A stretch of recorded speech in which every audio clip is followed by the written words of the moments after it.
You are given a string S, ठीक है, तुम्हें एक स्ट्रिंग गिवन होगी जो यहाँ पे दिख रहा है।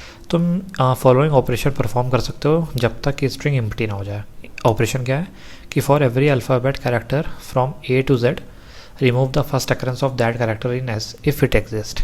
तो अगर मैं इसको यहाँ से कॉपी करूँ और इसको यहाँ पे एक्सप्लेन करूँ तो क्वेश्चन के हिसाब से तुम्हें ये स्ट्रिंग गिवन होगी, इस केस में A B C double B C A, ठीक है। अब क्वेश्चन के हिसाब से तुम्हें पहला ऑपरेशन क्या परफॉर्म करना है? पहला ऑपरेशन ये परफॉर्म करना है कि ए से जेड तक जो भी पहले अकरेंस है उनको रिमूव कर दो। तो पहला ए यहाँ आता है, पहला बी यहाँ आता है, पहला सी यहाँ आता है, फिर आगे डी ई एफ एग्जिस्ट नहीं करता, तो सिर्फ इनको रिमूव कर देना है। अब बाकी बची स्ट्रिंग को एज इट इज़ लिख देना है। बाकी बची हुई स्ट्रिंग क्या हुई? ए बी सी ए। अब तुम्हें क्या करना है? फिर से तुम्हें सेम ऑपरेशन परफॉर्म करना है। ए से जेड तक के पहले अकरेंस को रिमूव कर दो। तो एक पहला अकरेंस ए का ये है, बी का पहला अकरेंस ये है, सी का पहला अकरेंस ये है, इसको रिमूव कर दो, इसको रिमूव कर दो, इसको रिमूव कर दो। स्ट्रिंग क्या बची? स्ट्रिंग बची बी और ए। फिर से तुम्हें क्या करना है? फिर से तुम्हें ए से लेके जेड तक के पहले अकरेंस को रिमूव कर देना है। तो पहला ए, पहला बी, इसको रिमूव कर दो, इसको रिमूव कर दो। अब स्ट्रिंग क्या हो गई? एम्प्टी हो गई। तो तुम्हें एक पहली वाली स्ट्रिंग को एज ए आंसर रिटर्न कर देना है। इस केस में आंसर क्या हो गया? हमारा बी हो गया। तो ये हमारा क्वेश्चन हो गया। इसका सॉल्यूशन देखते हैं। सॉल्यूशन बहुत ही ईजी है, मींस क्योंकि 10,000 लोगों ने कर लिया तो ऑफकोर्स सॉल्यूशन तो टफ नहीं होगा। तो लेट सपोज मैं कोई स्ट्रिंग लिखता हूँ, double A B C A E D B F, ठीक है। ये स्ट्रिंग लिखता हूँ, बहुत बड़ी लिख दी है मैंने, मुझे पता है, लेकिन कोई नहीं। अब मुझे क्या करना है? मुझे पता है कि पहले ऑपरेशन में क्या होगा, सारी फर्स्ट अकरेंस रिमूव होंगे, ठीक है। सारे फर्स्ट अकरेंस रिमूव होने वाले फर्स्ट ऑपरेशन में। तो मैं उन सारे डिजिट्स के करस्पॉन्डिंग एक नंबर लिखूंगा जो फर्स्ट अकरेंस में रिमूव होने वाले हैं। तो पहला ए ये है, पहला बी ये है, पहला सी ये है, डी है नहीं, डी है, हाँ डी है, पहला डी ये है, पहला ई ये है, पहला एफ ये है, ठीक है। तो ये सब रिमूव होने वाले, तो इनके करस्पॉन्डिंग मैं 1 लिख दूंगा, इसके करस्पॉन्डिंग 1 लिख दूंगा, इसके करस्पॉन्डिंग 1, इसके करस्पॉन्डिंग 1, इसके करस्पॉन्डिंग 1, इसके करस्पॉन्डिंग 1, ठीक है। अब मैं क्या करूँगा? अब मैं देखूँगा फिर से ए से लेके जेड तक के लिए पहला अकरेंस दूसरा अकरेंस कौन सा है। तो अब ये है दूसरा अकरेंस पे ए, फिर ये है बी, फिर सी है नहीं, डी है नहीं, और ई है नहीं, एफ है नहीं। तो इसके करस्पॉन्डिंग में लिख दूंगा 2, इसके करस्पॉन्डिंग में लिख दूंगा 2, ठीक है। अब मैं सेम चीज़ फिर से परफॉर्म करूँगा। पहला ए देखूँगा कहाँ पे है, पहला ए, पहला बी कहाँ पर है, जो पहले से टिक हो गया उनको रिमूव कर दो, पहला बी, सी है नहीं, डी है नहीं, ई है नहीं, एफ नहीं। इसके करस्पॉन्डिंग में क्या लिख दूँगा? 3 लिख दूँगा। इसके करस्पॉन्डिंग में क्या लिख दूँगा? 3 लिख दूँगा। अब मैं देखूँगा फिर से पहला ए कहाँ है, मैं दूसरा कलर लेता हूँ। पहला ए अब ये है, पहला बी कहाँ है, पहला बी अब ये बचा, ठीक है। इसके करस्पॉन्डिंग में अब क्या लिख दूँगा?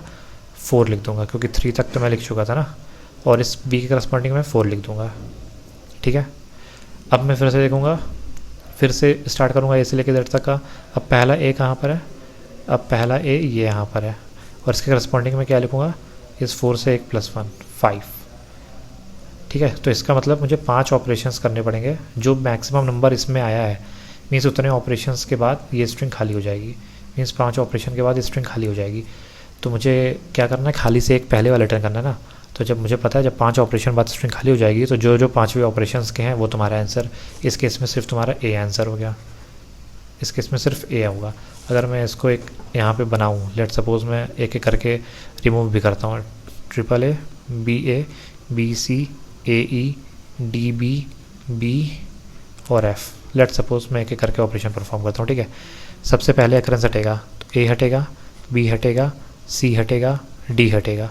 अगर इसको यहाँ पे देखोगे तो सबके करस्पॉन्डिंग 1 लिखा होगा। चलो मैंने हटा दिया, A B A E double B F. अब क्या होगा? अब सब फिर से मैं पहला ए हटेगा, पहला बी हटेगा, पहला सी हटेगा, सी है नहीं, डी हटेगा, डी है नहीं, अच्छा ये भी हटता है, पिछले वाले ऑपरेशन में एफ हटाना भूल गया था, ठीक है।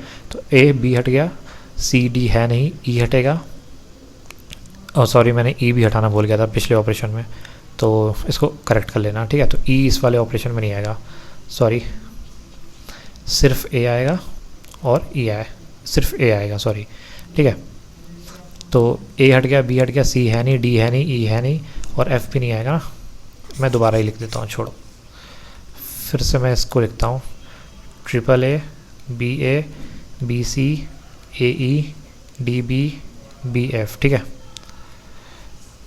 सब पहला अकरेंस हटाओ, पहला अकरेंस, पहला अकरेंस, पहला अकरेंस, ये पहला अकरेंस, ये डी ई का पहला अकरेंस और एफ का पहला अकरेंस। बचा क्या, ट्रिपल ए, ये चार, ये दो ए, ये ए और ये दो बी बचे, ये भी बचा ना। हाँ, तो 3 ए, 1 बी, फिर 1 ए, फिर डबल बी। अब फिर पहला ए हटेगा, पहला बी हटेगा और कुछ तो है नहीं, बचेगा क्या, ट्रिपल ए, डबल बी। फिर क्या होगा, पहला ए, पहला बी हटेगा, बचा गया डबल ए बी, पहला ए, पहला बी, बचा गया ए, एक हट गया, बचा गया एम्प्टी स्ट्रिंग। तो हमारा आंसर क्या हो गया इसके, इसमें ए। और अगर इसको और इसको कंपेयर करोगे तो जो पहले बार में हटे हैं उसके करस्पॉन्डिंग 1 लिखा होगा, जो दूसरे बार मैंने हटाए हैं उसके करस्पॉन्डिंग 2 लिखा होगा, जो तीसरी बार हटे हैं उनके करस्पॉन्डिंग 3 लिखा होगा, जो चौथे बार में हटे हैं उनके करस्पॉन्डिंग 4 लिखा होगा, और जो पाँचवें बार में हटे हैं उसके करस्पॉन्डिंग 5 लिखा होगा। ठीक है, तो ये हो गया इसका कोड। अब इसका कोड देख लेते हैं, बहुत ईजी है।